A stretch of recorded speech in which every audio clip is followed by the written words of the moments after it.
Alrighty, let's go ahead and get started. So we're going to talk today about the final homework assignment. So that's all I've got on the agenda today. Before that, though, just a reminder that homework 4 is due tonight. So hopefully you got that done or mostly done.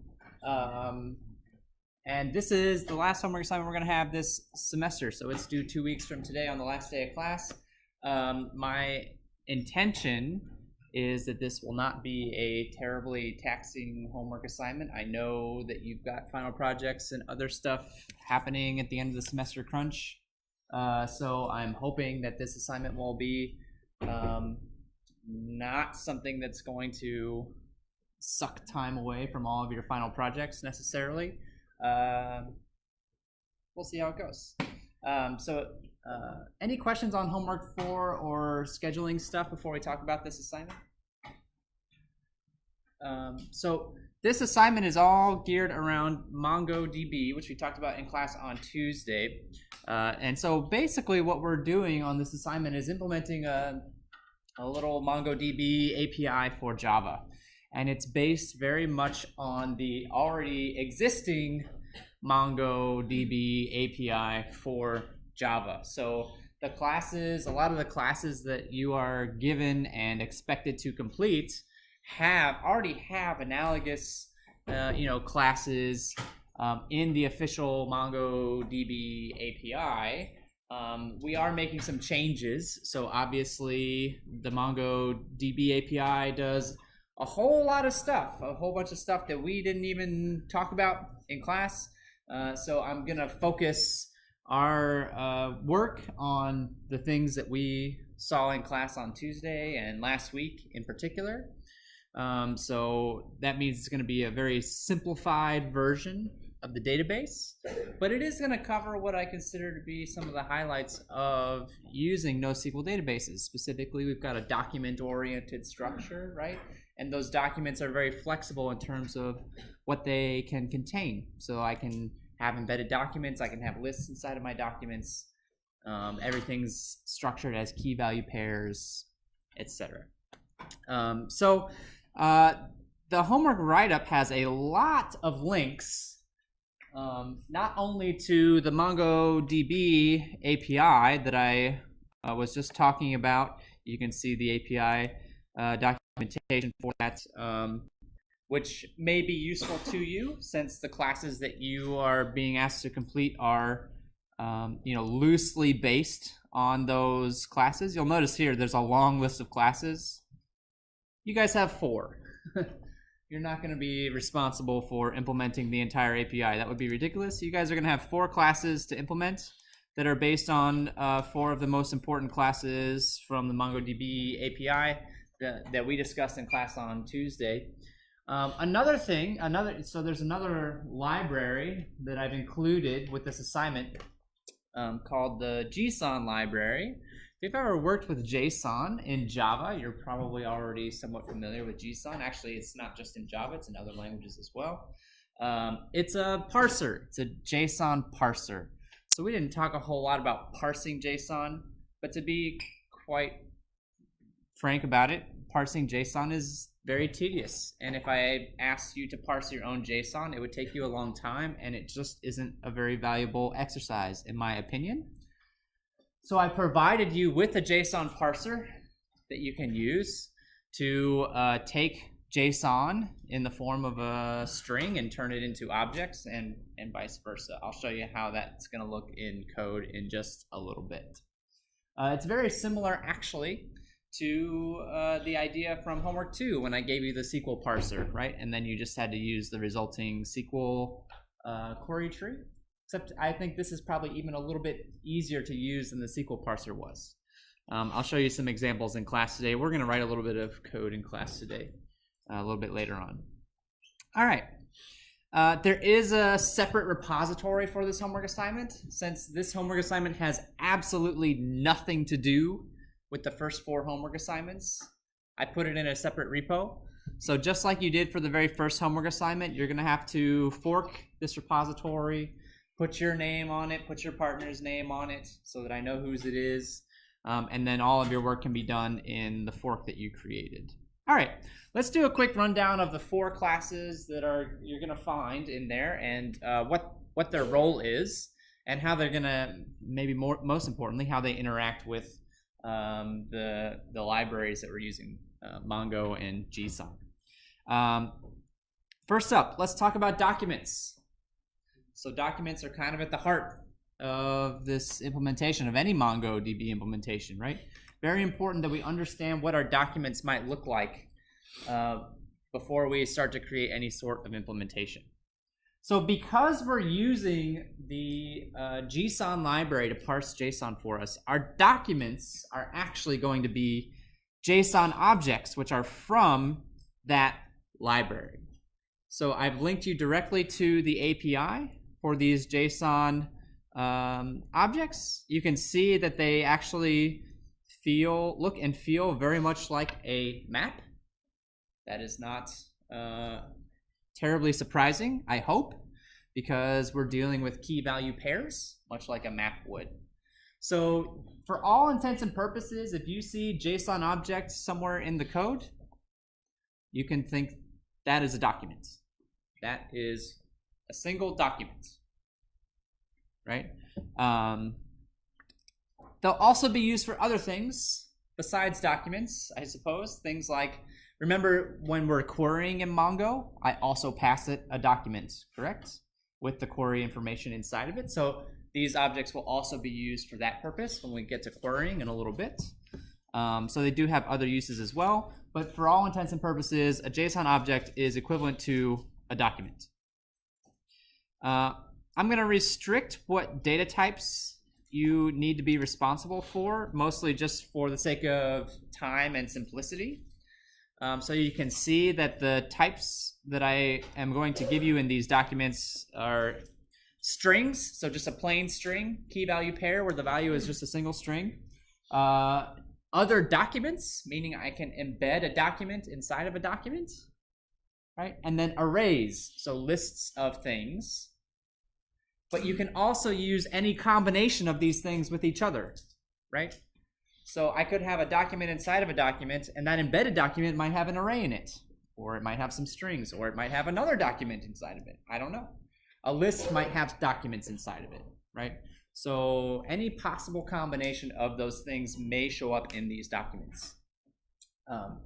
In terms of the physical representation of the documents, I would like to just use plain text, straight JSON, plain text. That is not how it would be done in practice. I believe I mentioned briefly in class on Tuesday that they actually use a binary form of JSON called BSON. The problem with using binary data is it's hard to read. Obviously, it's hard for humans to work with and manipulate. So for the sake of keeping things easy for you to debug and see what's going on, using plain text JSON in your documents is the way to go. There are going to be some slight modifications that I will talk about a little bit when we get to the JSON files. So if I look at the document class inside of here, because the JSON objects are doing so much of the work for us, this document class then becomes very simple. It's got 2 methods that you're responsible for. One called parse and one called toJSON string. They're the opposite of each other. One takes a JSON string, turns it into a JSON object. The other one takes a JSON object and turns it into a JSON string. You're going to need to use these when you are either reading data from a JSON file to turn it into an object that you can manipulate, or writing stuff back to the file. So you give it a JSON object, it gets turned into a string, which you can then write back out to the JSON file. That's what these 2 methods are for. Okay? Not a whole lot else going on in this particular class. It should be a relatively straightforward one. This first method here, the parse method, the JSON library is going to do most of that work for you with this JSON parser object. That parse method is a few lines tops. Should be a few lines tops. not going to be gigantic. Turning a JSON object into a string might take a little bit more work, but still should not be a humongous method by any stretch of the imagination. So you're also going to need to get familiar with some other objects from the JSON library. So I talked about how we've got strings, documents, and arrays. I already covered how documents are represented by JSON objects. There are also other objects from the library that can handle the other types. So a string is represented by a JSON primitive object. You can see there's an entry for strings down here, JSON primitives, and then the arrays are covered by a JSON array object. So you will likely need to use those objects in your implementation as well when you're dealing with those types of data. The other object from the library that you may come across, well, not may, you almost certainly will come across, is a JSON element. This is actually, you can think of as a generic piece of something, a generic chunk of JSON. So this JSON element is either going to be a primitive, an object, or an array. It's one of those three things. And you can actually ask it what it is. So if I look at the API here and I come down, you can actually ask it, are you an array? Are you an object? Are you a primitive? And then based on what it tells you, you can actually say, all right, you are an array, then get as JSON array will give you a JSON array object, which feels very much like a list. You can see it implements the iterable interface. It behaves very much like a list in Java. It feels very much like a Java list. Has all the methods that you would expect to see with a Java list. Are there any questions about the document structure? It's really important. Everything else in the database is built around this document structure. So are there any questions about what documents are in this implementation, what they look like? We're using the library to cover a lot of it, so you're not responsible for implementing documents necessarily, but you are responsible for understanding how to use this library to manipulate documents that way. All right, if there aren't any questions on that, then let's take a look at the next part of the assignment. That's one of the 4 down. The next one is the database. So the database is probably where we're going to start. That's our main entry point. Remember from class on Tuesday that I can select a database in the Mongo environment, and then that database contains collections. So for our purposes, a database is actually a relatively simple structure. And this is true for Mongo, for the official implementation of Mongo as well. Database basically is a directory. At the end of the day, a database is a directory that contains all of the collections within that database. So when I request to use a database, I'm basically telling you which directory I expect the data to be found in. And remember that Mongo is also very flexible. So if I request a database that does not exist yet, it's going to create that database for me, which again, for our purposes, basically means it's going to create a directory to store the collections within that database. Okay? And so for our purposes, we're going to keep all of our databases. I can zoom in on this, maybe make it a little easier to read. For our purposes, we're going to keep all of our databases in the test files directory of the repository, which you can see is included down here. It's currently empty. We're going to fill that up with a little bit of stuff in just a little bit, so I can show you how some of this stuff might work. And so if I create a new database object and request database homework 5, right? I would expect there to then be a directory created called testfiles/homework 5. And then when I eventually get around to creating some collections, I would expect to see those collections appear in that directory. Okay? So yeah, that's actually the other main functionality of a database. This class is not very large. This class does not have a lot going on. There's a constructor there is a drop database, which is going to effectively delete that directory, just get rid of all the data. And then the other main functionality is to acquire a collection. So collections are the next thing on our list to discuss. A collection in this particular case is going to be a file, a JSON file, inside of the directory represented by the database. And that'll just be plain text JSON. If I open that up, I'll see curly braces and key value pairs and the whole thing in plain text. So collection is actually, I think, where a lot of the work for this assignment lies. Collections do a lot of stuff for us. So let's talk about what our collections are going to do. This is based on a class from the Mongo driver, from the Mongo Java driver. And it's going to be responsible for inserting and updating and deleting documents. So I'm going to give you a document and say, add this to this collection. That means it needs to take that document and add it to the file, add it to the JSON file. That's actually a pretty straightforward operation. Yeah? So are like insertion and deletion on the document level, not on the data level inside. Everything goes through a collection. So I'm inserting documents into a collection. That's the smallest unit that Mongo can really deal with in terms of insertions. We can also talk about updates. So I can update an existing document. So the collection would need to find the document in question and then, update it based on the information provided to the update operation. Deletion is a little tricky. Removing documents is going to be a tricky part. You actually have a decision to make here. I'm not going to tell you how to do this. I actually want you to think about this and decide on an implementation for yourself. Consider that the documents that I'm deleting can appear anywhere in the file, right? And deleting stuff from the middle of a file is a notoriously not fun thing to do. So you have a few options here. You could try to pull a move from the Homework 1 playbook and have like a little header at the beginning of your JSON file that indicates whether a document is active or not. Or you might decide actually to include that information with each individual document. Maybe assign a flag with each individual document that says, this document is active or this document's been deleted.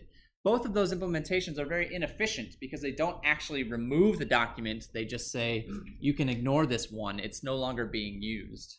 If you want to properly remove a document, it's a time-consuming process because essentially what you would need to do is create a whole second copy of the file and copy over all of the documents except for the ones that you want to be deleted. There are other ways to accomplish that, but that's maybe the simplest way, the most straightforward way of accomplishing that. And it's not a quick thing to do. It's actually a time-consuming operation. So I'm going to leave it up to you how you want to tackle this. It's a problem.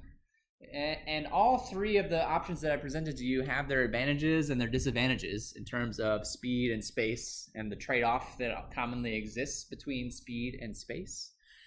So it's ultimately up to you to decide, which of those three, or actually there's other implementations you could choose as well. You're not limited to these. If you think of a better idea, by all means, go for it.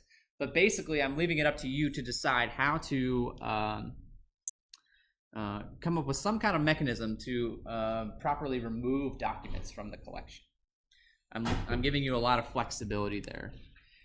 In order to help us with the actually retrieving documents and processing the file, I'm highly suggesting, although not explicitly requiring, that you stick a blank line with a tab or some other character, it doesn't have to be a tab, I guess, in between every document, so that when you're going through that collection file, that JSON file, when you come across a line, you know that that document's over and the next one's about to begin.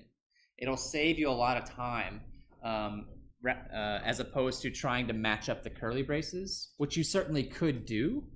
It's just going to be a little bit easier if you have some kind of a delimiter in there in between each of the documents. So you can decide what you want that delimiter to be. I suggested a tab. Doesn't have to be a tab. It's up to you what that ultimately becomes. All of this is to say, right, that the JSON files do not actually have to contain just JSON stuff. If there are things that you want to put into those JSON files that will make your lives easier to perform certain operations, you have the ability to do that. You have the ability to do that.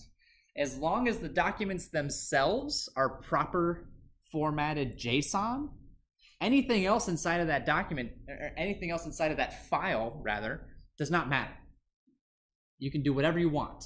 Put any other data in there that will make your life easier to navigate that file. I don't care. Whatever you need to do. This is something that MongoDB actually does.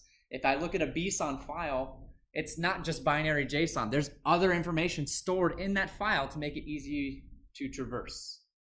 So you are welcome to do the same. In fact, I would highly encourage you to do so. It's going to make your life a lot easier if you add some conveniences into that file.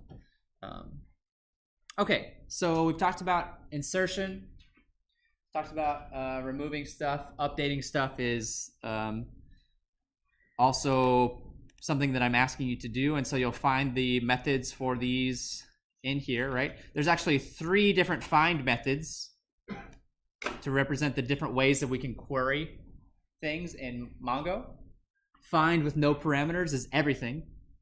Find with, an additional document that's the select, relational select operation, right? The where clause. This would be like a where clause. And then I can also have both, where I have a where clause and a projection.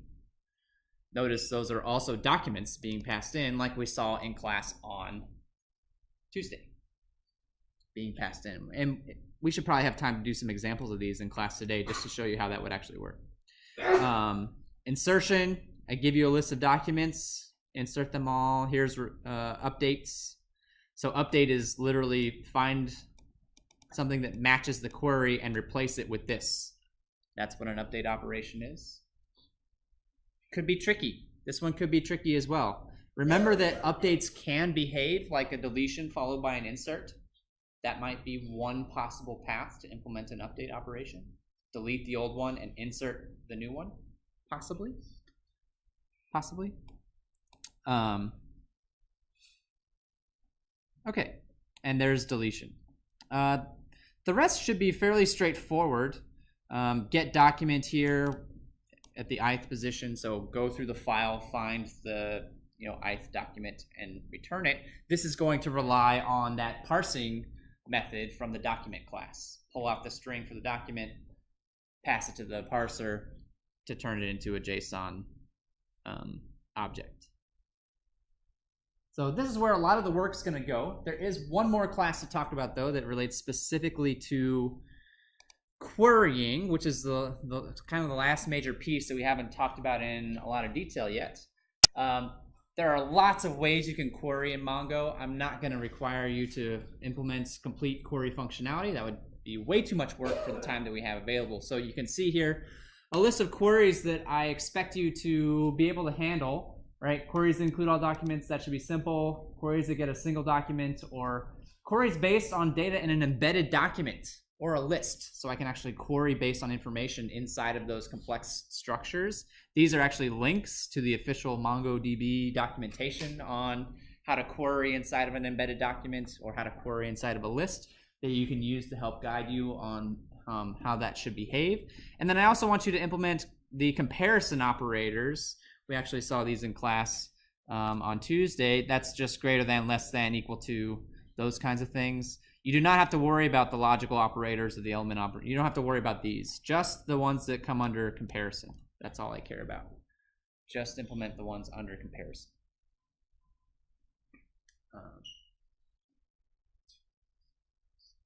Okay.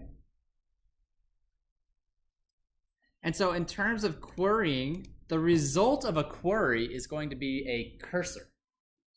That's the last object for us to talk about, the cursor object. And so a cursor object is basically a way to navigate through the results of a query. It feels very much like an iterator. I mean, it basically is an iterator. So it can tell me, it's going to keep track of where I'm at. And so if I have 10 documents in my results from my query, the cursor is going to start at the first one, and every time I call next, it's just going to feed me the next document. Just boom, boom, boom, and move the cursor forward one step until I've run out, until I have no more documents left. I would actually encourage you to perform the query itself inside of the cursor class, not inside of the collection class. You can see actually the constructor for a cursor, much like the one for in the official Mongo API, takes a collection in as its as one of its parameters. So you can use that to access the documents. It also takes in, right, query parameters, which might be null if they don't exist, right? If I don't have any query parameters, those might be null. So with the collection and the query parameters, you can actually do all the work for the queries that I'm asking you to do in this file. Here's a big hint. You might want to create some additional methods to help you out with the various types of queries that you're being asked to perform here inside of this class. It's ultimately up to you how to implement that stuff, but I think it would be in your best interest to maybe create some additional methods to help keep your code clean and organized in relation to the various types of queries that I'm asking you to do. But I think, performing the actual query is probably better suited for this class than for the collection class. Although, again, it's ultimately up to you to decide where that's going to go. So the collection class is that's a chunk of work. This is also going to be a chunk of work if you do all the queries in here, if you do all the actual query processing in here. These two classes are going to be the big ones. The database class and the document class I do not expect to be major hurdles for you, hopefully. And I think that's it. I think that's all of the assignment. The only other things left to talk about are testing and grading. So here's the deal with testing. We've been working up to this all semester. Every assignment this semester, we've gone through kind of the same thing, right? Where I provide you some tests. You write some tests. I compile them together and provide them back to you. Well, you guys are on your own this time. You guys have been writing tests all semester. It's now your turn. I want you to write some tests for the assignment. Am I expecting complete coverage, like testing every single possible thing? Not necessarily, but I am expecting you to put a significant amount of time and effort into testing your own work. This is what you would do in a real world scenario. If I'm designing a program as part of a job, I don't get a plate of unit tests handed to me. I have to write them. I have to make those tests. So I'm expecting you to do that on this assignment. We're going to write some in class right now because we've got a whole bunch of time left. I plan to use the rest of the time today to start writing some tests in class right now. So I'll give you a few that you can use as a guideline for testing some of this stuff. I'm going to give you some. And then I'm going to leave it up to you to take it from there and test your submission properly before you turn it in. And that's going to be part of your grade. You can actually see that I've included tests as part of your grade down here. So I expect you to submit the tests that you wrote with the rest of your implementation. I'm going to grade those with the rest of your implementation. Are there any questions before we start writing some tests and doing some examples with this stuff? I want to give you guys a head start on this and make sure we really understand what's expected out of this assignment and what I'm asking you to do. Any questions before we jump in? Okay, yeah, question. That's impossible for me to, I can make up any number right now and it would sound okay, basically. It's impossible for me to say you need to write X number of tests. It depends on your implementation very, very, very much. I do think, so remember what we talked about in class, right? Every method should have at least one test. Every method should have at least one test, with the exception of things like constructors don't need tests. Getters and setters don't need tests. Those things don't need tests, but the other methods really should have at least one test associated with them. again, I'm not expecting complete coverage in terms of the unit tests that you write. However, I do expect that your implementation is complete and accurate.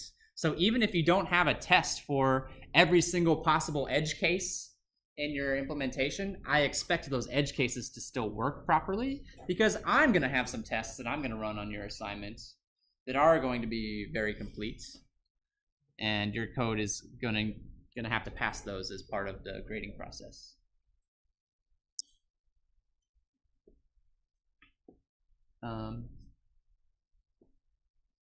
Any other questions before we start writing some tests with the rest of class time today? All right, let's get started. Inside of the repository, I've actually included files for you to use. We're going to put some tests in. I'm hoping we can at least write one test or more in all of these 4 categories today.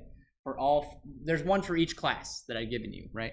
So I'm hoping we can write some tests, at least some tests for all of these today, and then whatever we get to in class today, I will commit and push that to the repo so that you can see those and use those to help you as you're working on this assignment as a guideline.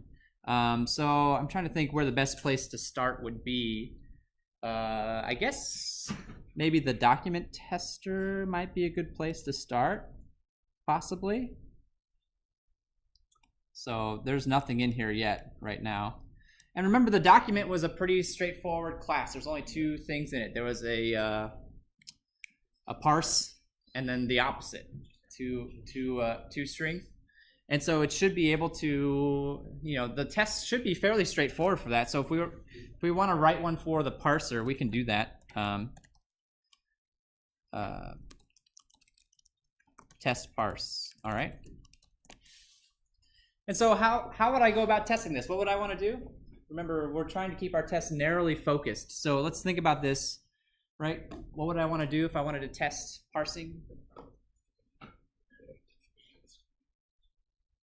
Well, let's take a look at the method.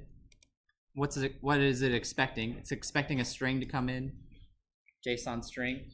And then what comes out is a JSON object. So I should be able to write a very small JSON string that has some stuff in it. And then I should be able to request those fields back out of the JSON object and make sure that they're still there, right? That all of the data that I passed in as a string made it to the object and I can pull it back out, right? So let's try it. Let's try it out. Where was I? Document tester. Okay, cool. Doesn't have to be complicated. I just need to write a very simple JSON string, right?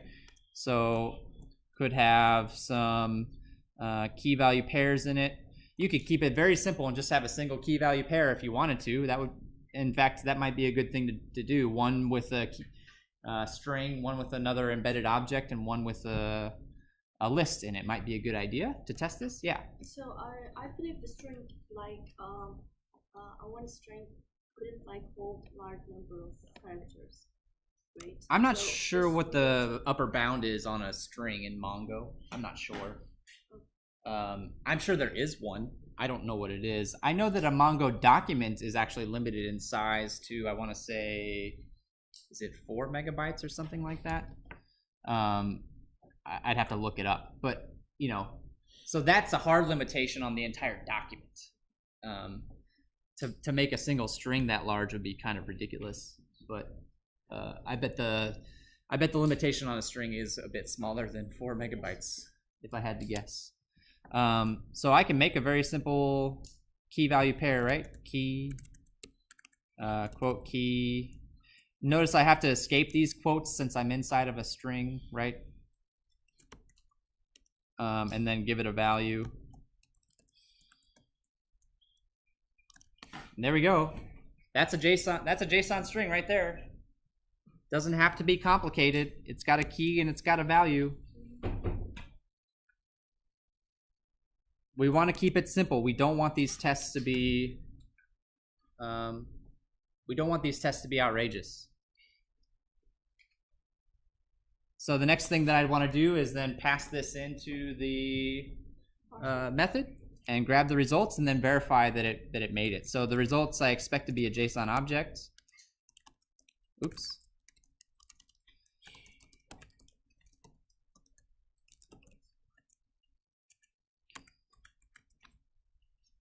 doesn't know what this is, so I have to import it first. That's fine.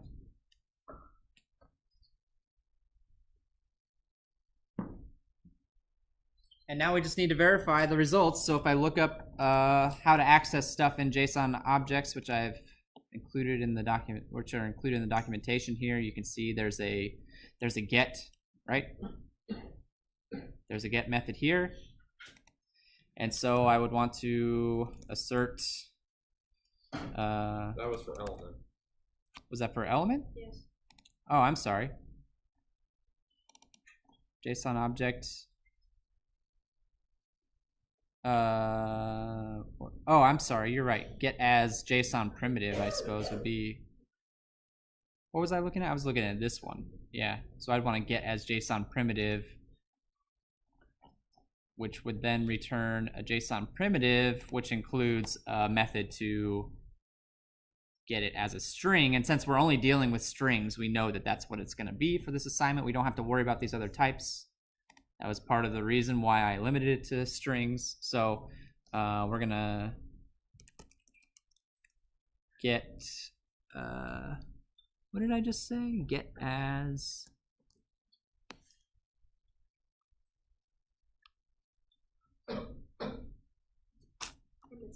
primitive key dot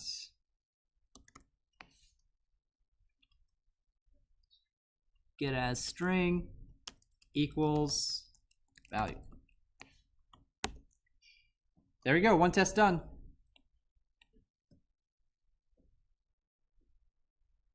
That one's finished.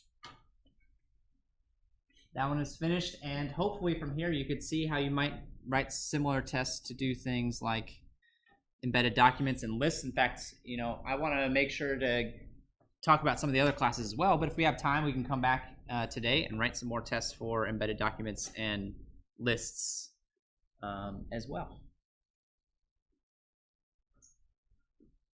And so we can also kind of brainstorm some stuff here, right? I can put some comments up at the top of this file. Things to consider testing.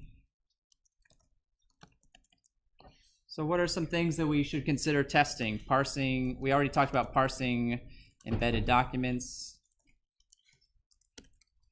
parsing lists, or arrays, rather. What else are some things that I might consider testing in terms of the document class?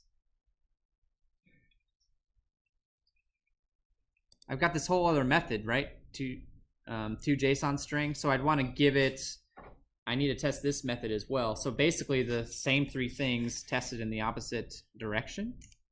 So object to primitive, object to embedded document, object to array. And that would actually be pretty good. I'd be pretty happy with that.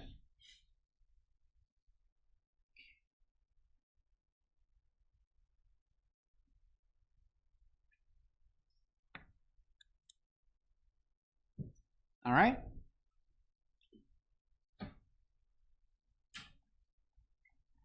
Any questions before we move on to another? Yeah, what's up?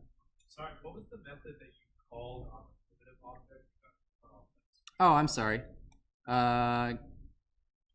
Get as string, because if we're dealing with primitives, it's got to be a string, because we're not dealing with any other types besides strings. Yeah.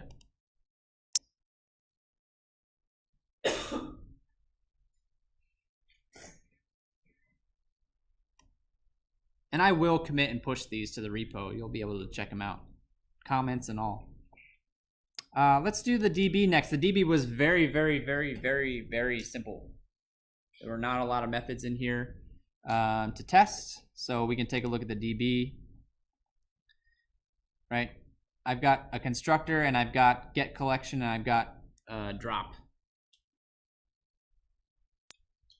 So let's actually start this a little bit different this time. Let's talk about what maybe we should be testing here, and then pick one or two of those things to write some tests for. Oops, Wrong file. All right. Things to consider testing. So I want to test and make sure that what? What are some things that I should consider testing in relation to the DB class? What's it responsible for? So getting collections, right? Properly returns collections. That's a big one. What else? Yeah, in the back. Well, if it gets a collection that doesn't exist yet, then it creates more. All right. Properly creates new collection. And then actually we could say the same thing for the DB too, right? If I request a DB that doesn't exist yet, it should properly create that. Properly creates new DB. And by saying properly creates, what are we really checking for in those cases? We're just checking to make sure that the directory exists. We're just checking to make sure that the directory got created for the collection or the DB, respectively. I think there's only one other thing that I would consider testing here, which is dropping. Properly drops DB.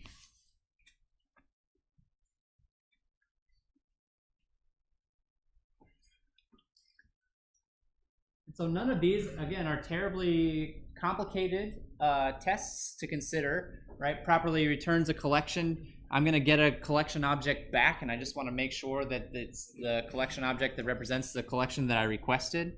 Properly creates a new collection. I'm going to make sure that the directory exists. Properly creates new DB. I'm going to make sure that the DB directory exists. So why don't we do one of these two now? Let's do properly creates new DB now. Properly creates new collection is going to look very, very, very similar to this. But properly creates new DB should be a very simple test. So let's try it out real quick. Test create new DB. So I'm going to create a new database. DB homework 5 equals new DB. Oops. Homework 5. Need a space. Whoops. And I need to import this probably.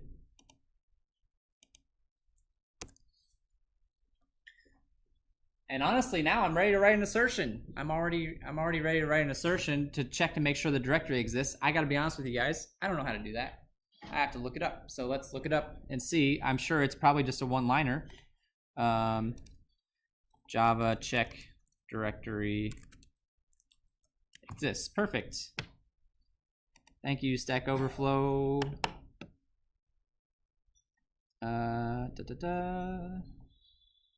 Quite simple. Here we go. Oh, beautiful. One-liner. Just like I was expecting. So I'll say assert true. New file. And I just replace this with what I expect to see, which is test files. Homework 5. Done. Another test done.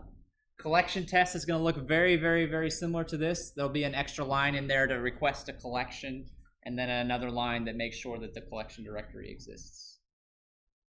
So let me mark that this one's already done. I don't know, it was like, that's not the whole pathway. I'm sorry? That's not the whole pathway. This is the whole path. Test files / homework 5 is what I would expect. Yep. Well, They should all be in the. files is. They should all. Test files is right here in the project. That's the folder I gave to you to store all your data in. I expect all of the stuff to be in that folder. So.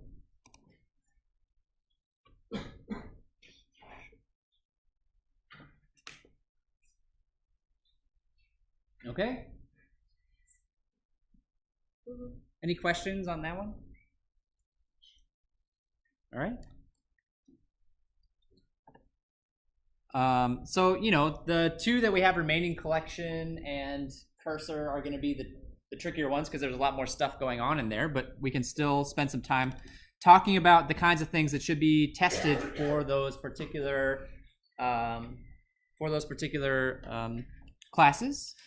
So let's move on to collection and talk about what kinds of things we would want to test with a collection.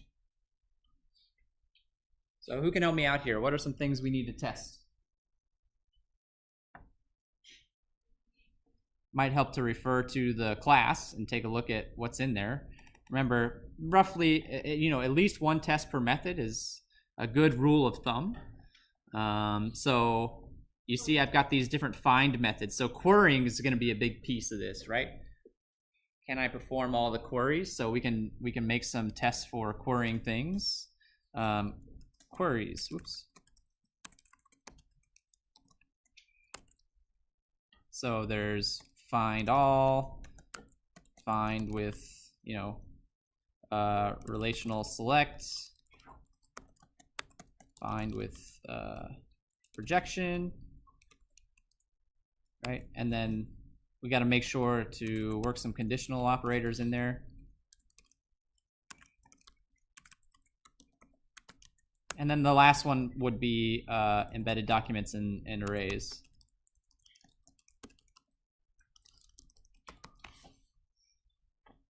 I know it looks like a lot, but remember, we're going to keep things simple here, right? We're going to keep things very, very simple. I'm not asking you to make a gigantic test. If I want to test querying, relational select, or if I want to test an embedded document, make a JSON object with an embedded document in it. You can use the parser to help you out with that. And then write a query that's going to pull it out, and make sure that it pulls the document out. Make sure that it pulls out the document.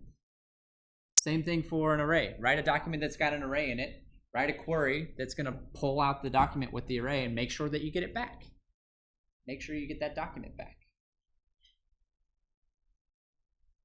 Okay? In fact, if you want to, we could make a test file. This might be a good idea, actually. We can make a little test file to use with some various JSON stuff in it that can be used for testing purposes, right? That would be a fantastic thing to have on hand. So let's make, I don't want to make it homework 5 because I just wrote a test about homework 5. So I'll just call it data. And inside of here, let's make a new JSON file. And we can even write some, so what do I want this collection to be called? I'll call it test.json. Okay. Oh no, don't open it in a hex editor. No. No. Can I open this with something? Here we go, text editor, perfect. This is very small. Why? You know what? I have a better idea. Let me open it in a better text editor than this so that we can actually see what's going on. Because fiddling with the preferences is a pain. All right, here we go.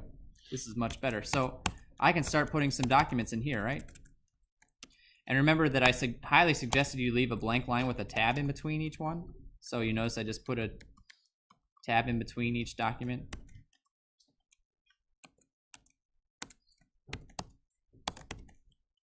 And so, we can create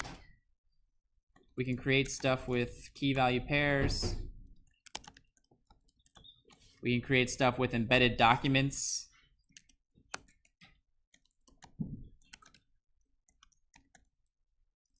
Maybe I'll make these a little different just so there's no confusion, right? About what those, actually I'm missing a thing. My JSON's invalid. Embedded. That I need a key that refers to the document that has a key value pair inside of the document. And then, whoops. And then I totally missed. My aim is off. There we go. Sorry about that. And I can make one with a list, with an array. Got quotes around these guys.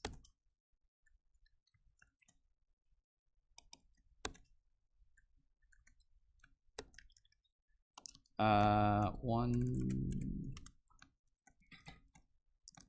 2, 3. Oops. There we go. There's a few simple documents. One with a primitive, one with an embedded document, one with a key value pair.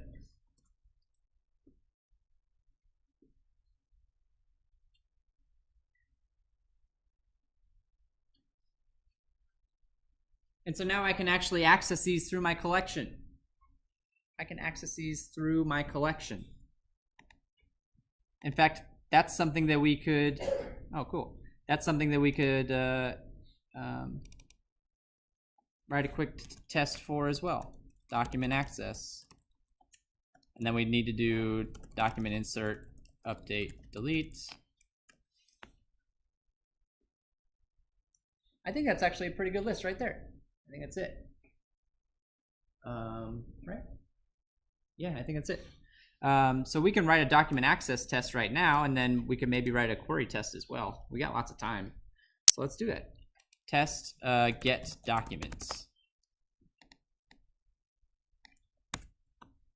So what I should be able to do is write some code that's going to access this collection that I just made. The test collection that I just made grabs a document out of that collection, and then, again, just verify the contents of that document. Just verify that the stuff's there. Okay? We can grab that first document out with the primitive in it. So first thing I need to do is access the database, right? Got to access the database.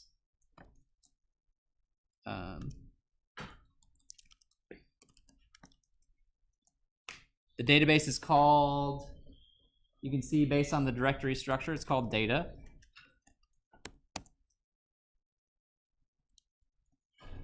Now I'll access the collection. The collection is called test. That's what I made the file. .get collection test. Okay. I need to import that. That's not a problem. And then I need to get one of those documents. So the return value of that, let me look that up in the collection class real quick. JSON object, that makes sense. All documents are JSON objects, so, oops, I'm in collection tester. JSON object primitive equals test.get document, and that should be document 0. It's the first one on the list. It's the first one in the file. And I could actually use the same assertion that I used earlier to make sure that I've got the proper thing, which is in, oops, wrong file. Got too many files open, too many tabs. It was in document tester. This assertion should work. Key value. I have to change it up a little bit because I changed the variable name. Primitive. All right, cool. There we go.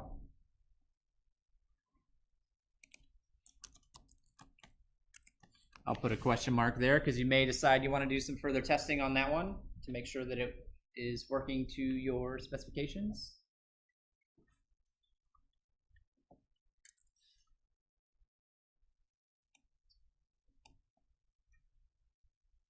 Should we do one for a query? Let's do one for a query.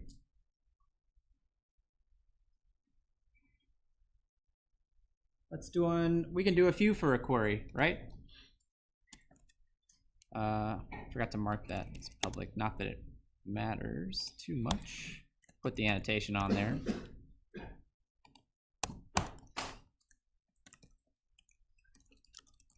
Let's do find all for starters, and then we can probably do a more complex query as well if we want to. find all should be the easiest one to test. What am I going to do? I'm going to tell it to find all of the documents that are in the test collection that I created. I can verify that it worked correctly by checking what? The count? How many documents did I get back? If I really wanted to be thorough, I could check each individual document, make sure that worked properly. But it's going to start out very much the same way, right? Yes. Start out like this, and then I'll call test.find with no parameters. That should get me all of them back, right? And that's going to return a DB cursor.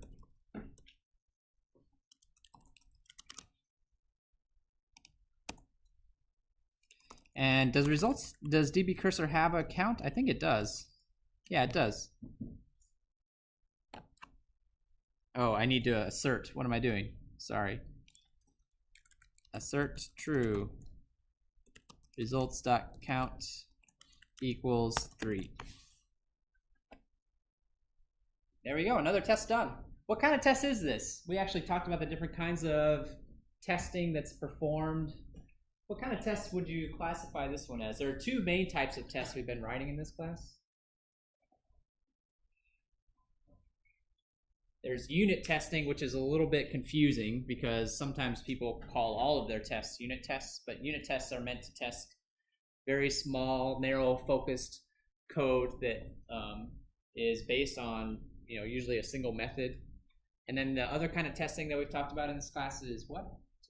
Integration testing, which is how different objects interact with each other. Which one does this fall into? Units? I actually have multiple types of objects here though, DB and collection and cursor. I actually consider this to be more of an integration test because I've got those three objects all working together, right? In fact, you could actually make an argument that this test might actually be more of a test of the DB cursor than of the collection. You could certainly make that argument. It's a good test regardless of what, where it belongs. Right? Maybe this test should be in the DB cursor tests. But it's still a valid test regardless of what you think about that. In fact, you could actually maybe make the argument that this query testing should be done as part of the DB cursor stuff, and the collection should just test the insert, update, delete functionality primarily, and the document access, reading the documents from the file. You could certainly make that argument. In fact, I kind of like that argument. Let's take this code and switch it over to the DB cursor test, which we actually haven't done yet, and move that test that we just wrote over here. I think it's a little bit of a better fit with the cursor. Collection test is what I meant to click on. Here we go.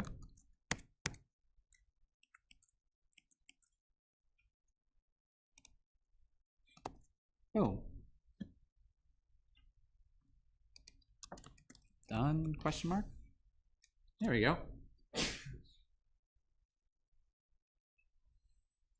I guess if you wanted to be more thorough about this, you could do things like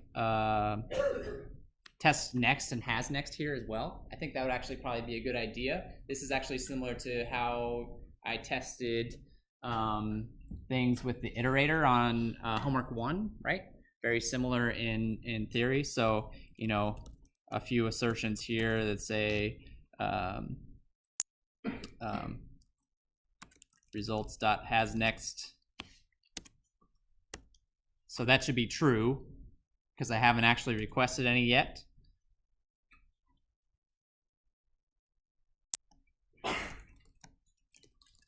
And then I can grab the next, oops, I forgot to give this a name.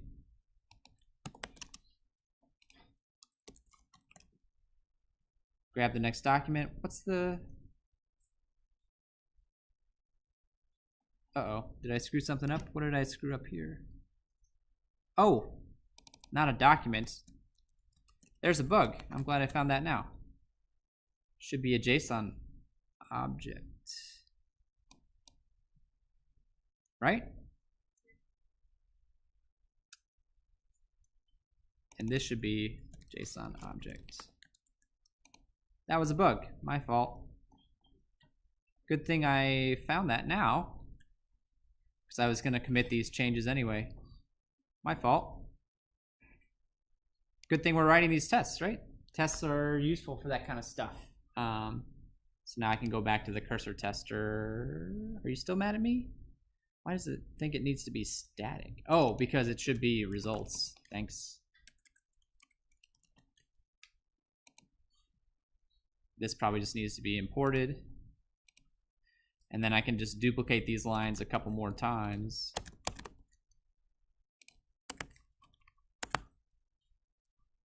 And then now I'm actually all done, correct? I've pulled 3 documents out. So now I should actually get false here because there are no more left. There we go. This is a bit more of a thorough test. And actually, if you wanted to be very thorough, I'll leave a comment here and let you decide. Verify contents. Right? You could potentially verify the contents of those to make sure that they're returning the correct stuff. For find all, I'm not too worried about that. But for the other queries, like if I give you query parameters, then I think actually it probably is important to verify the contents of the results that you're getting back to make sure that the query is pulling the correct documents out of the file. But for find all, since they all qualify, I'm not necessarily concerned about the contents. If there are 3 documents there, what else could they be other than the 3 that I expect to see in the file? Yeah, what's up? Well, we need to write a separate class, HW5 tests, in order to put all our stuff together. No, you don't have to. You can use these 4 files that I provided to you and just add your stuff there.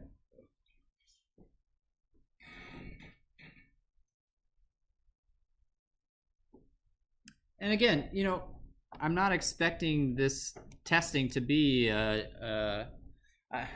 my goal here is not to create a time sink. My goal here is to give you guys some responsibility in verifying that your code works the way that it's supposed to, right?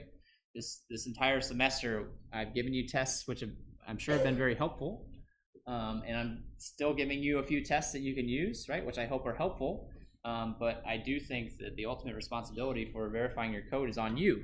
So I'm not looking for, again, complete coverage on these tests. I'm looking to see that you've made an effort to write some tests and check that your code works before turning it in to me.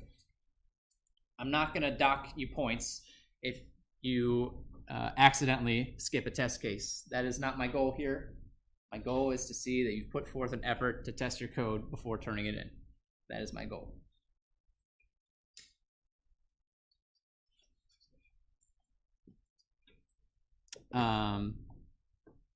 So yeah, we've done a query for find all. We've got 1 test for every class now, I think. I mean, we still got about 15 minutes left. I could write a couple more tests since we've got some time. I mean, that's what I wanted to use this time for, right? So we could do like an insert test if we wanted to, or we could test some more of the parsing stuff if we wanted to, right? Or I don't care. I mean, if anybody wants to yell out something, I'd be happy to take requests at this point in time, or I can just randomly pick one and keep working on these tests. Hopefully you get the idea though behind this assignment. I think actually writing these tests will be helpful for you to understand how the assignment should work. I mean, that's what test-driven development does for us, is it helps us really solidify the behavior of our application before we start writing it. It should make it a lot easier then to code it up once you have a good idea of how you expect it to work. Any questions? Or yeah, what's up? Embedded? Yeah, sure. Let's do so on what? On querying or parsing or? Since we have the embedded as a test file. Yeah. Do you want to do a query then for embedded documents? Yeah. Is that what you're asking? Okay, cool. Let's do it. Let's do a query for an embedded document.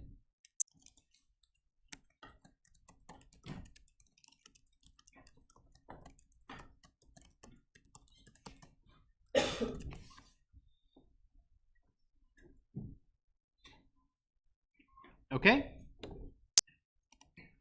So for this one, I think it's going to be good to refer to the documentation. Make sure that we understand exactly how an embedded document query is going to work. And so I linked that on the write-up right here.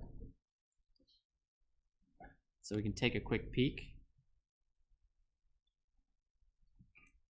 And so here's what it might look like. It says, so I've got find, and then I've got a document for my parameters that has another document inside of it, right? I've got two documents, document inside of a document. So in order for me to properly construct this query, I need to construct those documents. I need to construct the embedded document and the overall document to search for. Actually, what that's going to ultimately end up looking like is this. It's going to look like that. If I write a query and I plug that in, I should expect to get this document back out. Right? That's the goal. So I can write a query to plug this in, and then hopefully this document will pop back out. So let's do it. Now there's two ways you could actually go about trying to construct this. You could use the parse and just pass in a string, a JSON string, and parse it into a JSON object, and then pass that in. That's one way you could do it. Or you could construct the JSON object directly, just using the constructors and the available methods for the JSON object. I'm actually not particularly picky which way you want to go about it, although I do think it has an effect on the testing, right? If I use the parse method to do it, I better be darn sure that the parse is going to work the way I expect it to. If I'm at all unsure about it, in other words, if I use the parse method here, it might be a little more convenient, but it's also another point of failure. Whereas, I guess the other method depends on how much you trust the JSON library, which personally I trust it very much. And so that's kind of how I'm inclined to think about it. But either way, we can set this up. The first step's going to be very similar to before. We're going to grab the collection using the similar steps, and then I'll go ahead and start creating these JSON objects. I'm going to create the embedded one first, because then I can pass it to the outer one. So I'll create my embedded JSON object. The constructor, I believe, is just an empty constructor, and then I have to call the appropriate method. And so you can see here that what do I want to add? I want to add a simple string key value pair. So I think it would just be add property, right? This would be key 2, value 2, just again matching what I see here, right? Key 2, value 2, okay. Oops. So there's my embedded document, and then I'll make another one for the outer. It's mad about how I'm calling this constructor. Let me see. Oh, no new. Gosh, my brain is just not fully functional today. And so now I need to add the embedded document to my outer document. It's going to follow a similar process, right? Outer.add. And you can see actually that one of these add methods takes a JSON element as a value, which all of the things that we're using qualify as JSON elements. So I can actually stick embedded here, and the key is also embedded. And there we go. Outer now matches. These 4 lines of code have created a document that matches the structure that I see here. With those 4 lines of code, I have created the structure that I see here. Are there any questions about that? If you so I went through it a little bit quickly. Maybe I should have slowed down a little bit and taken it more step by step. In actuality, you probably have to look up the API, right, and look through the methods that are available to you and find the correct ones to satisfy what you're trying to do here. I've had some practice with this library. I'm already kind of familiar with it, so I apologize that I went through it a little bit quickly. But if you have any questions, I'd be happy to pause and talk about that. And so then the last thing to do is to perform the query and verify the results. So I have my collection already, test. I want to find, and I'm going to pass in the JSON object that I created. This is going to give me back a cursor. So I will, yeah, what's up, John? You did outer never got added to test. Doesn't need to be. I'm passing it in as a query parameter. So that's how Mongo works, right? When I perform a query, I pass it a document that encapsulates all of my query parameters. It's not part of the collection, actually. These are query parameters. I think it's actually interesting to note, right, that if I had another thing down here, like this, if I had another key value paired as part of this document, the query that I am running would still fetch this document, would still fetch the same result, right? Because what I'm saying is, here is a document that represents what I'm looking for. Find me all documents that have a key called embedded, and the value of that is a document with another key called key2 with a value of value2. So whether there's extra stuff in this document or not doesn't matter. It's looking for documents that have a key that exists called embedded, that have an embedded document.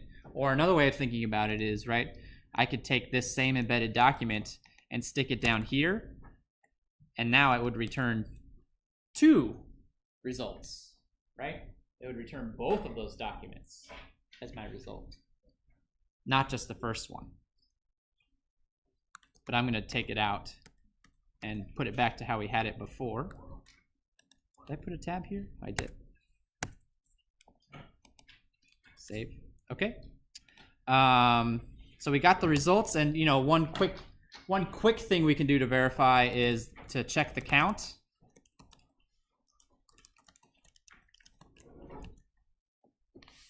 But something else that we should really do to verify is make sure that we got the proper document back. So I want to make sure that there's something in there that has a key of elements, or I'm sorry, a key called embedded with an embedded document as the result. And so what I can do is, actually, let me think about that. Let me go back to the API for just a second here and see what that would look like. If I want to pull, looking for a JSON object. I want to pull something out. I want to get as JSON object. There we go. Get as JSON object. Pass in the string, and if I make sure that that's not null, that it actually gives me back a JSON object there. If it's not null and it doesn't throw an exception, then I know that it worked. So I can say assert true results.get. Wait, was I looking at the wrong one? Get as JSON. I'm sorry, it's not results. I have to say, I skipped a step. I apologize.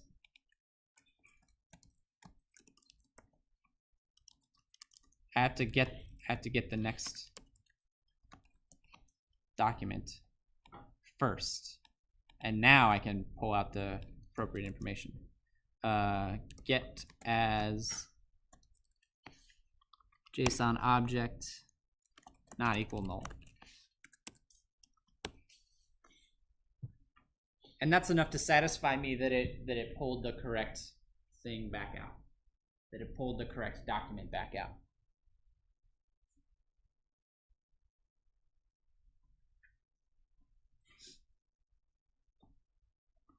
That's a good test. Are there any questions about that test or any of the other stuff that we've talked about?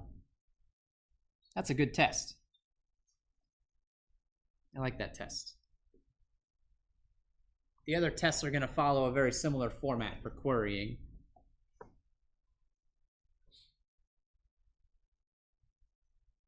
Any questions? Any comments? Anything? We're running a little short on time. I'm not sure that I have enough time to do another test, but I'd be happy to field any other questions you got. Yeah, in the back. So if we're writing our own tests, are we allowed to compare our tests at all with other groups, or is that considered against academic honesty? Well, the tests are part of your grade, so I mean, I am grading you based on the tests that you write.